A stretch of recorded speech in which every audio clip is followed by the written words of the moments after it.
तो कितने दिनों के लिए जा रही हो? प्लेट से एक और समोसा उठाते हुए दीपाली ने पूछा। यही कोई 8-10 दिनों के लिए, सलोनी ने उकताए से स्वर में कहा। ऑफिस के टी ब्रेक के दौरान दोनों सहेलियां कैंटीन में बैठी बतिया रही थीं। सलोनी की कुछ महीने पहले ही दीपेन से नई नई शादी हुई थी। दोनों साथ काम करते थे, कब प्यार हुआ पता ही नहीं चला, और फिर चट मंगनी पट ब्याह की तर्ज पर अब दोनों शादी करके एक ही ऑफिस में काम कर रहे थे, बस डिपार्टमेंट अलग था। सारा दिन एक ही जगह काम करने के बावजूद उन्हें एक दूसरे से मिलने जुलने की फुर्सत नहीं होती थी। आईटी क्षेत्र की नौकरी ही कुछ ऐसी होती है। अच्छा, एक बात बताओ कि तुम रह कैसे लेती हो उस जगह? तुमने बताया था कि किसी देहात में है तुम्हारी ससुराल। दीपाली आज पूरे मूड में थी सलोनी को चिढ़ाने के। वह जानती थी कि ससुराल के नाम से कैसे चिढ़ जाती है सलोनी। जाना तो पड़ेगा ही, इकलौती ननद की शादी है, अब कुछ दिन झेल लूंगी, कहकर सलोनी ने कंधे उचकाए। और तुम्हारी जेठानी, क्या बुलाती हो तुम उसे? हाँ, भारतीय नारी अबला बेचारी। और दोनों फक से हंस पड़ी। यार मत पूछो, क्या बताऊं। उन्हें देखकर मुझे किसी पुरानी हिंदी फिल्म की हीरोइन याद आ जाती है। एकदम गमार हैं, गमार। हाथ भर भर चूड़ियां, मांग सिंदूर से पुती, और सिर पर हर वक्त पल्लू टिकाए घूमती हैं। कौन रहता है आज के जमाने में इस तरह? सच कहूं तो ऐसी पिछड़ी औरतों की वजह से ही मर्द हम औरतों को कमतर समझते हैं। पता नहीं कुछ पढ़ी लिखी भी हैं या नहीं। खैर मुझे क्या, काट लूंगी कुछ दिन किसी तरह। चल टाइम हो गया है, बॉस भी घूर रहा है। और फिर दोनों अपनी अपनी सीट पर लौट गईं। सलोनी शहर में पली बड़ी आधुनिक लड़की थी। दीपेन से शादी के बाद जब उसे पहली बार अपनी ससुराल जाना पड़ा तो उसे वहाँ की कोई चीज़ पसंद नहीं आई। उसे पहले कभी किसी गांव में रहने का अवसर नहीं मिला था। 2 दिन में ही उसका जी ऊब गया। उस ठेठ परवेश में 3-4 दिन रहने के लिए दीपेन ने उसे बड़ी मुश्किल से राजी किया था। शहर में जीन्स टॉप पहनकर आजाद तितली की तरह घूमने वाली सलोनी को साड़ी पहनकर घूंघट निकाल छुई मुई बनकर बैठना कैसे रास आता। ससुराल वाले पारंपरिक विचारों के लोग थे। उसे ससुर जेठ के सामने सिर पर पल्लू लेने की हिदायत मिली। सलोनी की सास पुरातन पंथी थी, मगर जेठानी अवनी बहुत सुलझी हुई थी। छोटी ननद गौरी नई भाभी के आगे पीछे घूमती रहती थी। सलोनी गांव की औरतों की सरलता देख हैरान होती। वह खुद दिल की बुरी नहीं थी, मगर न जाने क्यों पारंपरिक औरतों के बारे में उसके विचार कुछ अलग थे। सिर्फ घर गृहस्थी तक सीमित रहने वाली ये औरतें उसकी नज़रों में एकदम गंवार थीं। शहर में अपनी नई अलग गृहस्थी बसाकर सलोनी खुश थी। यहाँ सास ननद का कोई झंझट नहीं था। जो जी में आता वही करती, कोई रोकने टोकने वाला नहीं था। दीपेन और सलोनी के दोस्त वक्त बेवक्त धमक जाते। घर पर आए दिन पार्टी होती। दिन मौज मस्ती में गुजर रहे थे। कुछ दिन पहले ही दीपेन की छोटी बहन गौरी की शादी तय हुई थी। शादी का अवसर था। घर में मेहमानों की भीड़ जुटी थी। गर्मी का मौसम, उस पर बिजली का कोई ठिकाना नहीं होता था। हाथ पंखे से हवा करते करते सलोनी का दम निकला जा रहा था। एयर कंडीशन के वातावरण में रहने वाली सलोनी को सिर पर पल्लू रखना भारी लग रहा था। गांव के इन पुराने रीत रिवाजों से उसे कोफ्त होने लगी। एकांत मिलते ही सलोनी का गुस्सा फूट पड़ा। कहाँ ले आए मुझे तुम दीपेन? मुझसे नहीं रहा जाता ऐसी बीहड़ जगह में। ऊपर से सिर पर हर वक्त यह पल्लू रखो। इससे तो अच्छा होता मैं यहाँ आती ही नहीं। धीरे बोलो सलोनी, यार कुछ दिन एडजस्ट कर लो प्लीज। गौरी की शादी के दूसरे ही दिन हम चले जाएंगे। दीपेन ने उसे आश्वस्त करने की कोशिश की।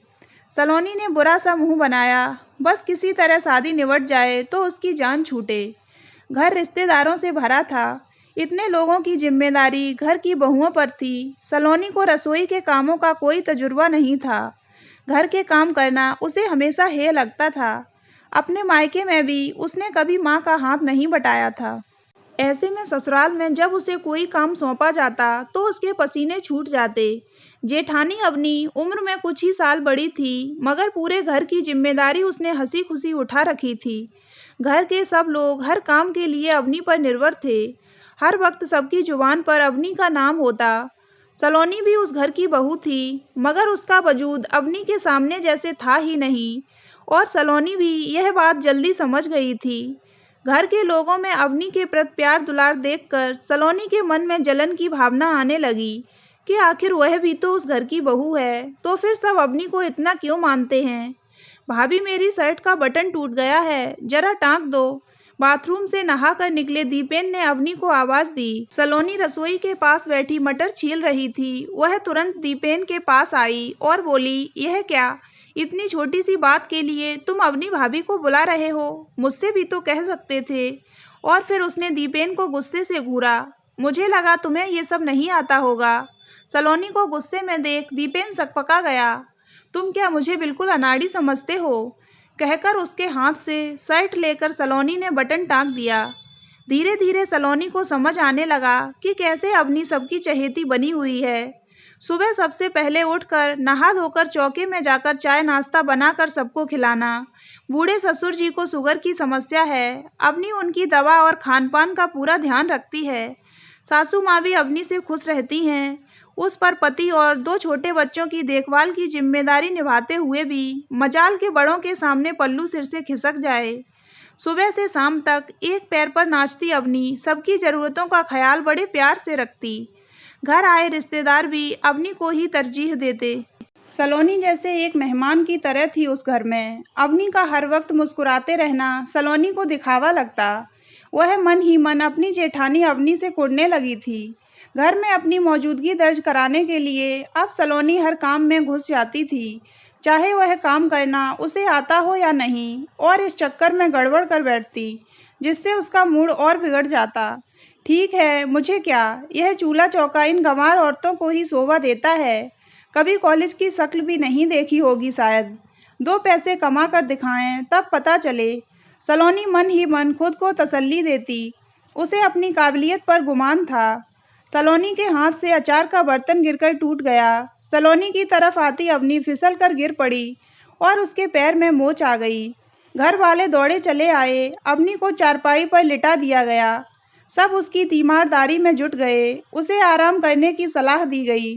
अवनी के बैठ जाने से सारे काम बेतरतीब होने लगे। बड़ी बुआ ने सलोनी को रसोई के काम में लगा दिया। सलोनी इस मामले में कोरा घड़ा थी। खाने में कोई न कोई कमी रह जाती, सब नुक्स निकाल कर खाते। अपनी सलोनी की स्थिति समझती थी। वह पूरी कोशिश करती उसे हर काम सिखाने की, पर अभ्यास न होने से जिन कामों में अवनी माहिर थी उन्हें करने में सलोनी घंटों लगा देती। मजली बुआ ने मीठे में फिरनी खाने की फरमाइश की तो सलोनी को फिरनी पकाने का हुक्म मिला। उसके पास इतना धैर्य कहाँ था कि खड़े खड़े कलछी घुमाती। तेज आंच में पकती फिरनी पूरी तरह जल गई। अरे, कुछ आता भी है क्या तुम्हें? पहले कभी घर का काम नहीं किया क्या? सारे रिश्तेदारों के सामने मजली बुआ ने सलोनी को आड़े हाथों लिया। मारे शर्म के सलोनी का मुंह लाल हो गया। उसे सच में नहीं आता था तो इसमें उसका क्या दोष था? बुआ जी, सलोनी ने ये सब कभी किया ही नहीं है पहले। वैसे भी यह नौकरी करती है, समय ही कहाँ मिलता है ये सब सीखने का इसे। आपके लिए फिरनी मैं फिर कभी बना दूंगी। अवनी ने सलोनी का रुआसा चेहरा देखा तो उसका मन पसीज गया। ननद गौरी की शादी धूमधाम से निपट गई। रिश्तेदार भी एक एक करके चले गए। अब सिर्फ घर के लोग ही रह गए थे। अवनी के मधुर व्यवहार के कारण सलोनी उससे घुल मिल गई थी। अवनी उसके हर काम में मदद करती। 2 दिन बाद उन्हें लौटना था। दीपेन ने ट्रेन के टिकट बुक करा लिए थे। एक दिन दोपहर में सलोनी पुराना एल्बम देख रही थी। एक फोटो में अवनी सिर पर काली टोपी लगाए काला चोगा पहने थी। फोटो शायद कॉलेज के दीक्षांत समारोह का था। उस फोटो को देखकर सलोनी ने दीपेन से कहा, ये अवनी भाभी है ना? हाँ, यह फोटो उनके कॉलेज का है। भैया के लिए जब उनका रिश्ता आया था तो यही फोटो भेजा था उनके घर वालों ने। कितनी पढ़ी लिखी हैं अवनी भाभी। सलोनी हैरान थी। अवनी भाभी डबल एमए हैं। वे तो नौकरी भी करती थीं। उन्होंने पीएचडी भी की हुई थी। शादी के कुछ समय बाद माँ बहुत बीमार पड़ गई थीं। बेचारी भाभी ने कोई कसर नहीं रखी उनकी तीमारदारी में। अपनी नौकरी तक छोड़ दी। अगर आज माँ ठीक हैं तो सिर्फ भाभी की वजह से। तुम जानती नहीं सलोनी, भाभी ने इस घर के लिए बहुत कुछ किया है। वे चाहती तो आराम से अपनी नौकरी कर सकती थीं, मगर उन्होंने हमेशा अपने परिवार को प्राथमिकता दी। सलोनी जिस अपनी भाभी को निपट अनपढ़ समझती रही, वह इतनी काबिल होंगी, इसका तो उसे अनुमान भी नहीं था। पूरे घर की धुरी बनकर परिवार संभाले हुए अपनी भाभी ने अपनी शिक्षा का घमंड दिखाकर कभी घर गृहस्थी के कामों को छोटा नहीं समझा था। सलोनी को अपनी सोच पर ग्लानि होने लगी। उसने आधुनिक कपड़ों और रहन-सहन को ही शिक्षा का पैमाना माना था। अरे भई, कहाँ हो तुम लोग? बिट्टू के स्कूल के प्रोग्राम में चलना है या नहीं? कहते हुए अपनी भाभी सलोनी के कमरे में आ गईं। हाँ भाभी, अभी बस 2 मिनट में तैयार होते हैं। सलोनी और दीपेन हड़बड़ाते हुए बोले। बिट्टू को अपनी क्लास के बेस्ट स्टूडेंट का अवार्ड मिला है। हर विषय में वह अव्वल रहा है। उसे प्राइज देने के बाद प्रिंसिपल ने जब माँ बाप को स्टेज पर 2 शब्द कहने के लिए आमंत्रित किया, तो सकचाते हुए बड़े भैया बोले, अवनी तुम जाओ, मुझे समझ नहीं आता कि क्या बोलना है। बड़े आत्मविश्वास के साथ माइक पकड़े अपनी भाभी ने अंग्रेजी में अभिभावक की जिम्मेदारियों पर जब शानदार स्पीच दी, तो हॉल तालियों की गड़गड़ाहट से गूंज उठा। घर लौटने के बाद दीपेन से सलोनी ने कहा, सुनो, कुछ दिन और रुक जाते हैं यहाँ। लेकिन तुम्हारा तो मन ही नहीं लग रहा था, इसीलिए तो इतनी जल्दी वापस जा रहे हैं। दीपेन हैरान होकर बोला, नहीं, अब मुझे यहाँ अच्छा लगने लगा है। मुझे अपनी भाभी से बहुत कुछ सीखना है। सलोनी उसके कंधे पर सिर टिकाते हुए बोली, वाह, तो यह बात है। फिर तो ठीक है, कुछ सीख जाओगी तो कम से कम जला खाना तो नहीं खाना पड़ेगा। दीपेन ने उसे छेड़ा और फिर दोनों हंस पड़े। तो दोस्तों, अगर आपको ये कहानी अच्छी लगी हो तो वीडियो को लाइक करें और ऐसी ही अन्य कहानियाँ सुनने के लिए हमारे चैनल को सब्सक्राइब अवश्य करें।